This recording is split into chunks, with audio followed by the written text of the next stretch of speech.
So let us start today's class. In the last class, I was discussing about consistent and inconsistent system. क्यों भाई Bilal, last class में क्या start हुआ था? 5.8 है ना? Yes, yes, sir, yes. System of linear equations. System of linear equations. So, as I told you, कि there are two cases. System may be consistent or it may be inconsistent.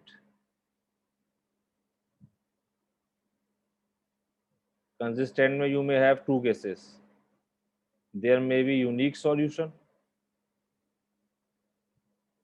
or there may be infinite solutions. जैसे equation ऐसी बन जाए कुछ, मान लो x1 plus x2 is equal to 3. अब यहाँ पे you have how much? Two unknowns and one equation. तो x1 will be how much? 3 minus x2. Now x2 is a free variable. कितने सॉल्यूशन होगा इसके? इनफाइनाइट. मैंने एग्जाम्पल लिया मैंने इस तरीके से. You may have m equation n unknowns, जहाँ पर ऐसा कुछ कंडीशन आ जाए कि you will be getting some free variables, तो that will be the case of infinite solution. और एक यूनिक सॉल्यूशन होता है आपके पास. When you will be solving you will be getting like x1 plus x2 is equal to 5 और 2x1 plus 3x2 is equal to 6. कुछ इस type का होगा. यहाँ पे आप सॉल्व करेंगे तो you will be getting some unique values. x1 की कोई यूनिक वैल्यू x2 की. और एक होता है inconsistent. Inconsistent means no solution. ये कैसे पता चलेगा हमें? When you will find the matrix rank of A should or not equal to rank of a comma b. This is your augmented matrix, है ना? यहां तक हमने कराया था, याद है ये सब चीजें? क्यों Piyush? Yes, sir. So now it means if you want to see, so you have to check the rank of the matrix and augmented matrix. हमें चेक करना होगा. तो then they are, इस पे एक थ्योरम हमने करी थी. one more theorem is there whose statement is there only. Theorem 5.8.2. It is on page number 196.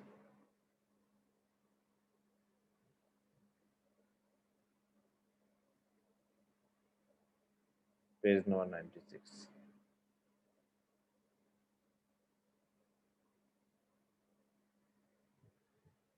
Consider the system of equations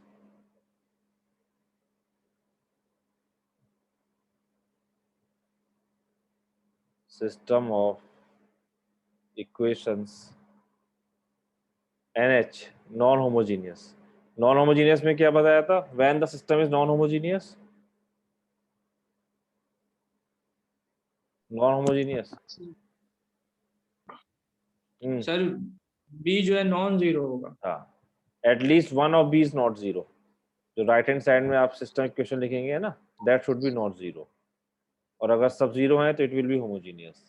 तो consider a system equation NH and H. ये NH and H क्या था? ये इस तरीके था, मैं लिख दे रहा हूँ. हमने सिस्टम इक्वेशन लिया था alpha 11 x1 plus alpha 12 x2 and so on. Alpha 1n xn is equal to b1 and so on.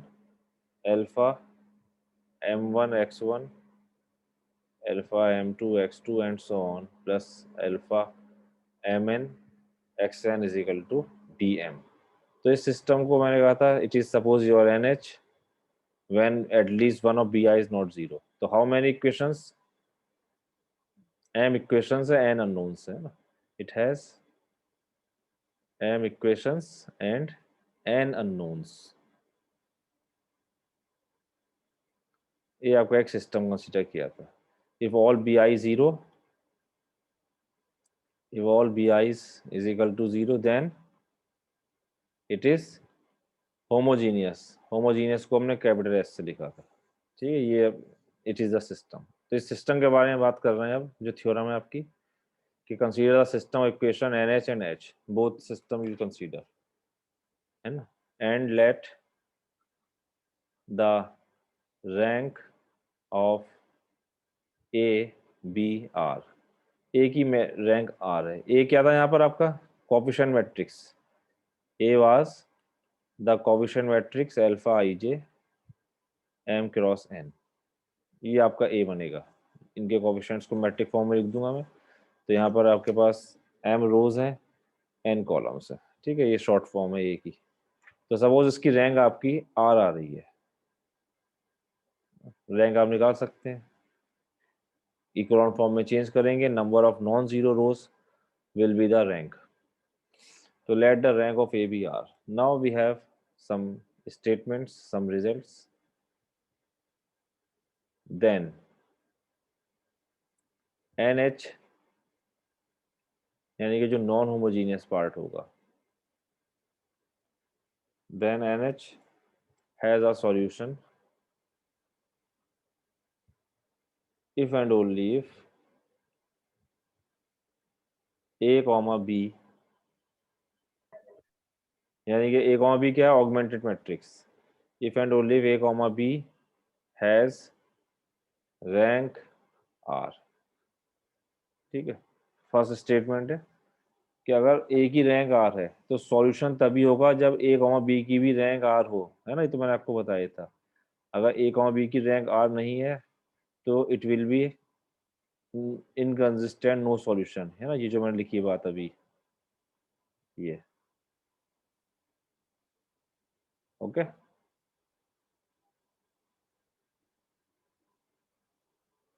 तो this is the first thing कि firstly you will have to check the rank of A and rank of augmented matrix. अगर दोनों की rank same है तभी solution होगा। It is if and only if condition. We will verify all these results by taking examples.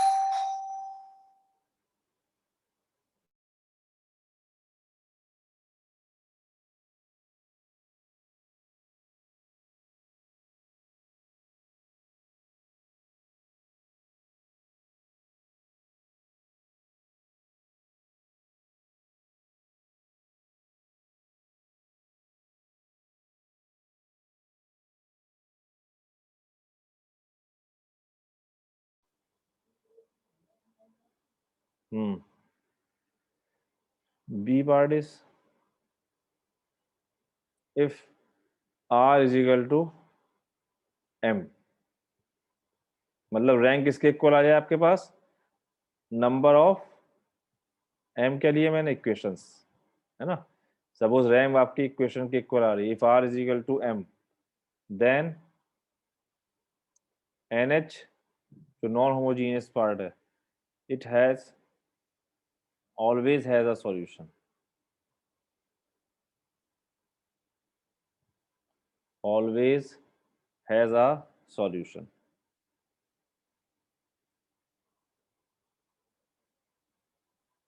whatever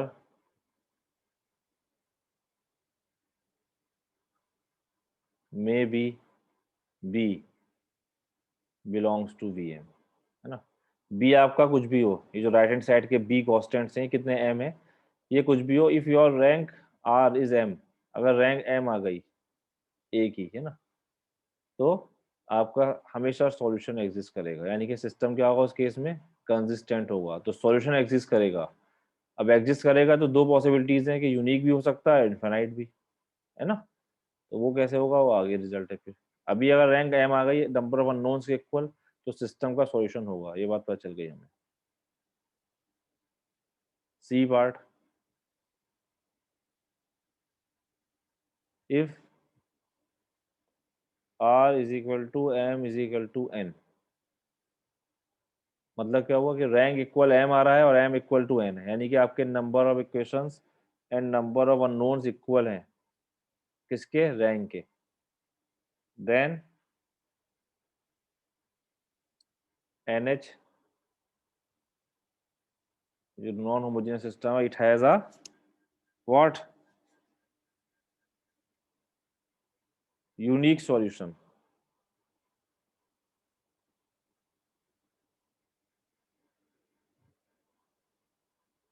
whatever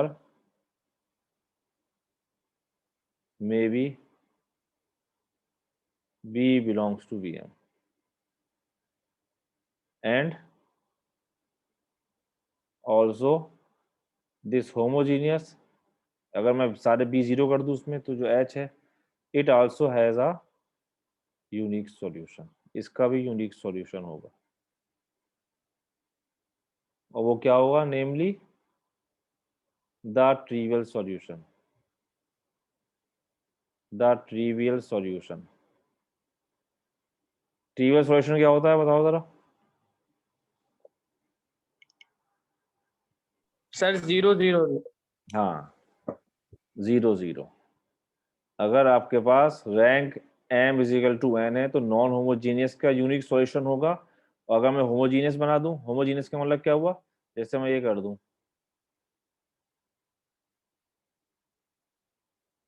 देखो है ना, तो यहाँ पर अगर आप देखें मैट्रिक्स की रैंक कितनी होगी, 2 आएगी इसकी। अगर मैट्रिक्स बनाऊं मैं यहाँ पे क्या आएगी रैंक, 1 1 2 3, क्या है रैंक बताओ, 2 2 होगा सर। रैंक 2 इसकी हो जाएगा। 2 है रैंक, यहाँ पे देखो निकाल सकते हो आप। तो rank number of unknown equal to number of m, rank 2 है।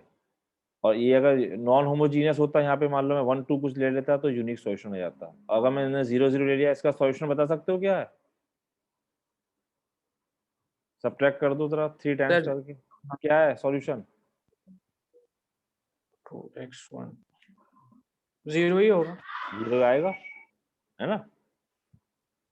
तो वो यही कह रहे हैं कि अगर आपके पास नॉन होमोजीनियस है तो यूनिक सॉल्यूशन आएगा, यानी कि यहाँ पर अगर मैं 1 2 कुछ भी वैल्यू ले लूंगा तो x1 की कुछ यूनिक वैल्यू आएगी x2 की, और if you are taking it's homogeneous तो इसका सॉल्यूशन क्या होगा, 0। ये ट्रिवियल सॉल्यूशन हो गया इसका, ठीक है। ये कब होगा लेकिन, when this case is happening, rank is equal to m is equal to n। तो if r is equal to m है, it guarantees that there is exist a solution, और अगर r is equal to m is equal to n है, then it guarantees a unique solution, ठीक है। ये ध्यान रख। तो हम मैट्रिक्स की हेल्प से सिस्टम के बारे में बता सकते हैं कि सिस्टम में सॉल्यूशन होगा नहीं होगा, यूनिक होगा, व्हाटएवर। ये मैंने छोटा सा एग्जांपल लिया है, और सिस्टम इक्वेशन आप आगे प्रॉब्लम्स में देखेंगे हम, जिसमें ज़्यादा नोन्स और इक्वेशंस आप ले सकते हैं। D if r is equal to m but less than n, यानी कि जो रैंक है वो m के इक्वल हो जाए नंबर ऑफ अननोन्स के, नहीं नंबर ऑफ इक्वेशंस के, सॉरी m तो हमारी इक्वेशंस है ना, नंबर ऑफ इक्वेशंस के, लेकिन वो नंबर ऑफ अननोन से कम हो, अननोन ज़्यादा हो जाए। जैसे यहाँ पर अगर आप देखें, यहाँ पर अननोन 2 है, इक्वेशन 1 है, ठीक, इस टाइप से। तो if r is equal to m less than n, then whatever may be b belongs to vm, b कुछ भी हो आपका, है ना, b चाहे 0 ले लो या कुछ भी ले लो, तो nh as well as h, दोनों सिस्टम चाहे नॉन होमोजीनियस हो या होमोजीनियस हो, they have an infinite number of solutions. Infinite solutions हो जाएंगे, ये मैंने एग्जांपल दिया था आपको, देखो अभी ये वाला, इसमें क्या था आपके पास 2 अननोन्स थे, 1 इक्वेशन थी। यहाँ पे अगर आप रैंक निकालेंगे तो क्या आएगी, रैंक 1 ही आएगी इस मैट्रिक्स की। इसकी मैट्रिक्स क्या होगी, 1 1 1, क्यों, और ये रैंक 1 है इसकी, भाई एक ही आपकी नॉन जीरो रो है, तो रैंक ए इसकी 1, और ये लेस देन किससे है, नंबर ऑफ अननोन से, है कि नहीं है। तो यहाँ पर क्या हो रहा था, मैंने बताया था इनफाइनाइट सॉल्यूशन थे, क्योंकि आपको एक फ्री वेरिएबल मिल रहा था। कितने फ्री वेरिएबल्स कितने मिलेंगे आपको, n minus m will be free variables, है ना। तो इनफाइनाइट सॉल्यूशन, तो ये वही केस बता रहे हैं कि if rank is equal to m which is less than n। तो b कुछ भी ले लें आप, h या nh इसका इनफाइनाइट नंबर ऑफ सॉल्यूशन होगा, है ना। इसके आगे और लिख रहे हैं more over in fact, next page पे लिखता हूँ, in fact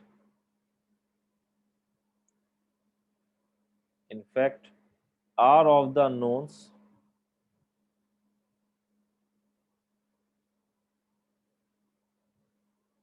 can be determined in terms of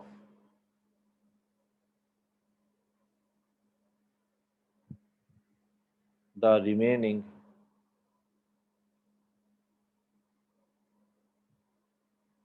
n minus r unknowns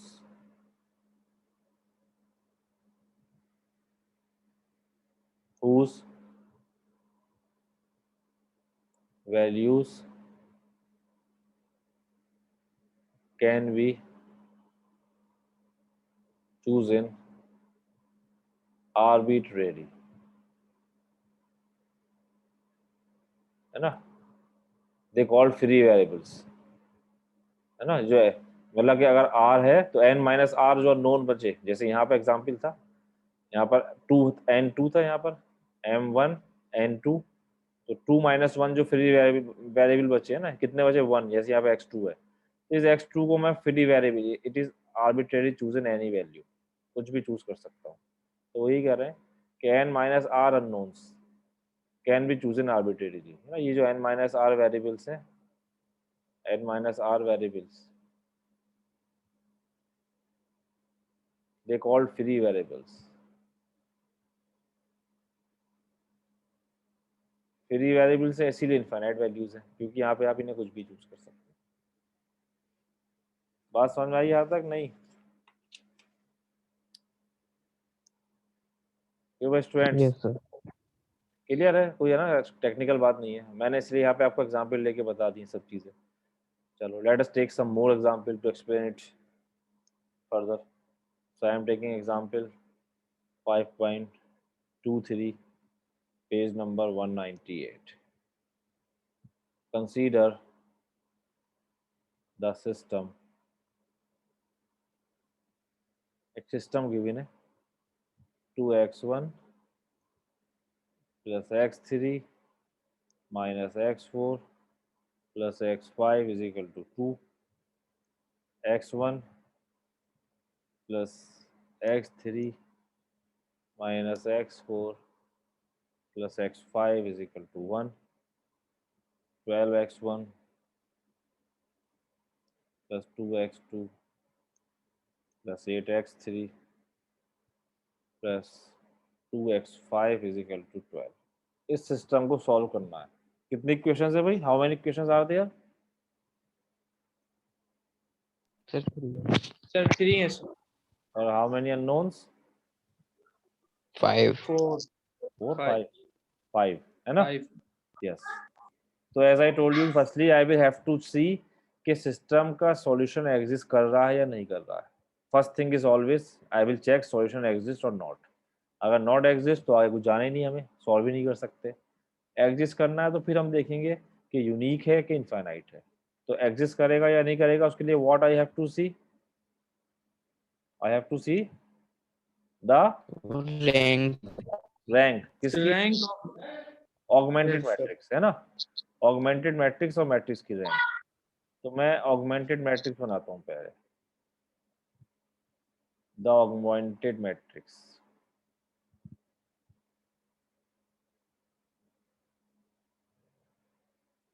A comma B,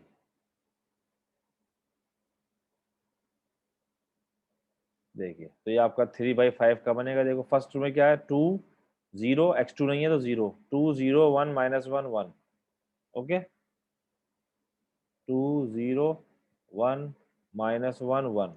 और क्योंकि ऑगमेंटेड है तो I will have to take the right, ये बी, तो 2 भी ले लिया हमने, है ना। यहाँ पर ये 2 आ गया।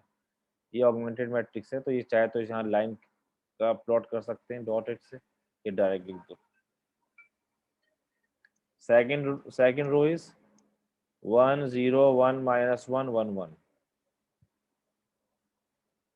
1 0 1 minus 1 1 1 and the last one is 12 2 8 0 2. Hello, Yes, sir. आ रही, क्या वो आ रही है, आवाज आ रही है भाई? Yes, sir. यस सर आप बीच में डिस्टरबेंस हो गया यार, देखो डिस्कनेक्ट सा हो गया था, पता नहीं वो रिकॉर्डिंग हुई नहीं हुई, पैड कहाँ चला गया, शायद वो डिस्कनेक्ट हो जाता है तो पैड चला जाता है, ये एक प्रॉब्लम है इसमें, वाइट बोर्ड जो है। ओहो, ये तो कंटिन्यू हो गया आपका, लेकिन वो वाइट बोर्ड चला गया वो, लेकिन रिकॉर्डिंग में सेव हो रहा था तो सेव हो गया होगा आपका, कोई बात नहीं है, चलो प्रॉब्लम दोबारा लिखनी पड़ेगी बस मुझे, चलिए खैर दोबारा प्रॉब्लम लिख दे रहा हूँ मैं। 5.23 वो पीछे रिकॉर्डिंग में आप जब सुनेंगे तो यहीं से कंटिन्यू हो जाएगा। तो इसमें मैंने मैट्रिक्स बनाई थी, तो मैट्रिक्स लिख दे रहा हूँ मैं, ऑगमेंटेड मैट्रिक्स।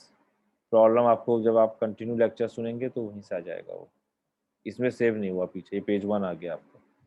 तो A, B, तो this was the matrix 2 0 1 -1 1 2 1 0 1 -1 1 1 12 2 8 0 2 12। Okay, तो अननोन्स थे, आप 3 इक्वेशंस थी, अननोन्स थे 5 1 2 3 4 5 है ना, और एक ये आपका जो है ये ऑगमेंटेड मैट्रिक्स का कॉलम है। तो अभी तो 3 × 6 की बनी है ये, लेकिन 3 × 5 की बनी है ये, इसे मिला के है ना, क्योंकि यहाँ पर आपके पास m was 3 n was 5। तो अभी क्या करना है, हमें इसको सॉल्व करके रिड्यूस करना है इकोलॉन फॉर्म में पहले, और फिर हम देखेंगे रैंक क्या है, क्योंकि रैंक हमने क्या बताया था, नॉन जीरो रोज इन इकोलॉन फॉर्म। तो मैं इसको सॉल्व करूंगा, ध्यान रखना कि ये अगर मैं इस कॉलम को हाइड कर दूं तो जो बाकी हिस्सा ये इट इज योर ए, इसे इंक्लूड कर दें राइट बी को, तो इट इज A, B है ना। इसे सॉल्व करते हैं, तो क्या करें, देखो फर्स्ट थिंग क्या कि यहाँ 1 बना देते हैं, या तो इसे 1 बनाओ और बाकी सबको 0। तो अगर मैं 2 से डिवाइड करूंगा तो फ्रैक्शन हो जाएगा अभी, है ना। तो फ्रैक्शन की जगह क्या करें, पहले इंटरचेंज कर लें, R2 में 1 दिख रहा है हमें, तो क्या करूं, R2 बताओ, sir R1 changes to R2 कर देंगे, ऐसे लिख दे रहे वो हैं, पहला है ना, ये इंटरचेंज का साइन है, तो क्या हो जाएगा, this will become R2 interchange R1। तो ये आपकी 1 0 1 -1 1 1 2 0 1 -1 1 2 12 2 8 0 2 12 है ना, ये हो गया। अब आपको दिख रहा है जब 1 हो गया तो direct I can do now what, now I can take R1, चाहे कैपिटल लिख लो या स्मॉल लिख लो, आपकी बुक में स्मॉल ही लिखा R1 को, तो R1 yes sir 2 R2 into में, R1 minus R2 हाँ तो R2 में चेंज होगा, yes R2 2 minus into two R1, and yes R3 में चेंज होगा R3 माइनस 12 12 R1। R1 ठीक है, तो जो न्यू मैट्रिक्स होगी, your new matrix will be what, ये साइन है इक्विवेलेंट का, है ना, ये मैंने बताया था, because I am using elementary row operation, तो जो मैट्रिक्स होगी वो एलिमेंट्री मैट्रिक्स होगी, तो this is a sign of elementary equivalence. तो ये it will be 1 0 first row तो एज इट इज, R2 में चेंज होगा तो 0 0 -1 1 -1 0 0 1 है ना, 12 करा है तो 12 माइनस 2 टाइम्स 0 2 - 0। अच्छा यहाँ पे डिवाइड भी कर दिया बाद में, चलो बाद में कर देंगे, अभी इसे ऐसे ही कर दो, 12 - 12 0 2 - 0 2, ये कितना हो जाएगा, 8 माइनस कितना करा हमने, 12 किया है, कितना आएगा, -4 -4 आ जाएगा। ओके, एंड 0 -12 तो +12 आ जाएगा, 12 हो जाएगा पॉजिटिव, 12 और ये -10 -10 एंड और ये Zero. हो जाएगा Zero. आपका क्योंकि ये भी 12 है ना, तो 0। ओके, अब देखो हमें 0 0 मिल गया, यहाँ भी 0 मिल रहा है, लेकिन यहाँ पर 2 आ रहा है ये, तो इसको हमें क्या करना होगा अब 1, क्योंकि it is the first non zero entry है ना। इसको मैं 1 बना के फिर रिप्लेस कर दूंगा R3 से, तो ये ऊपर चला जाएगा। तो R3 में पहले क्या कर दो, R3 में कर दो हाफ R3, तो इससे ये फायदा होगा कि आपको वहाँ 1 मिल जाएगा। 1 0 1 -1 1 1, उसे चाहे तो आप यहाँ भी कर सकते थे, यहीं लिख सकते थे, लेकिन चलो मैं अलग लिख दे रहा हूँ।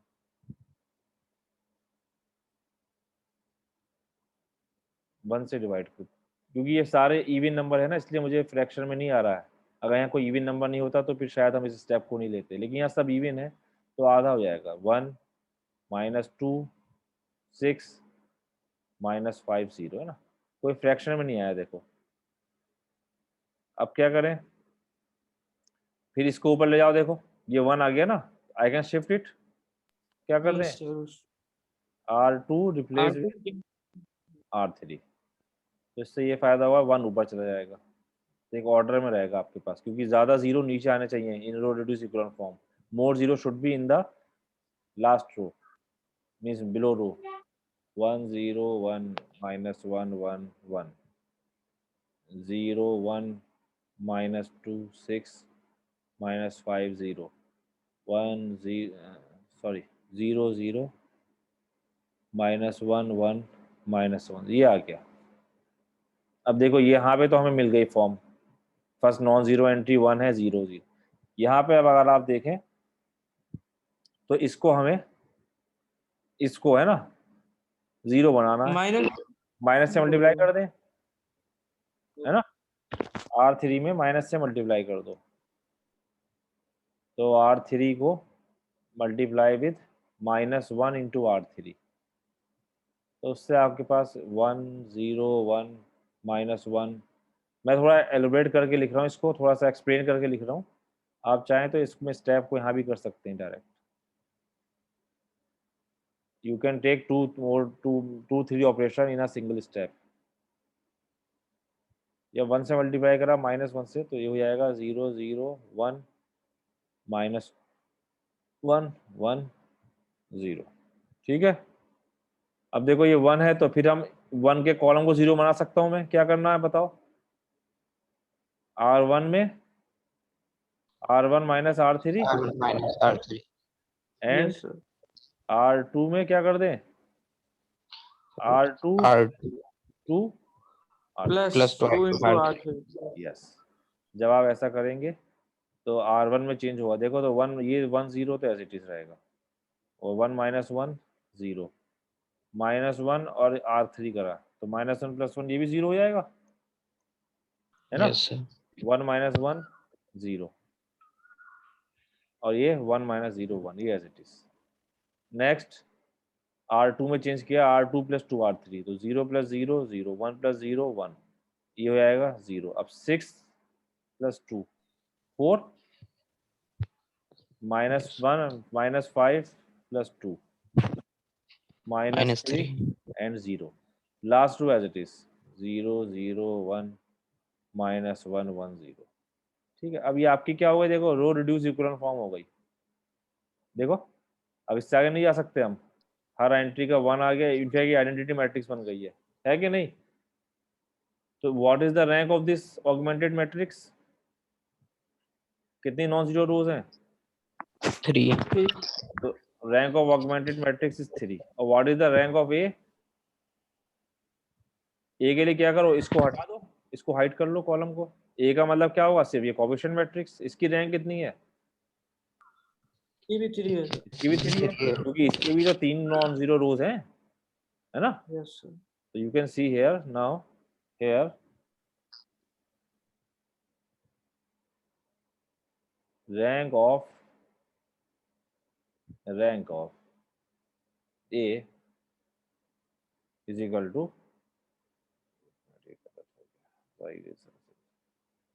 rank of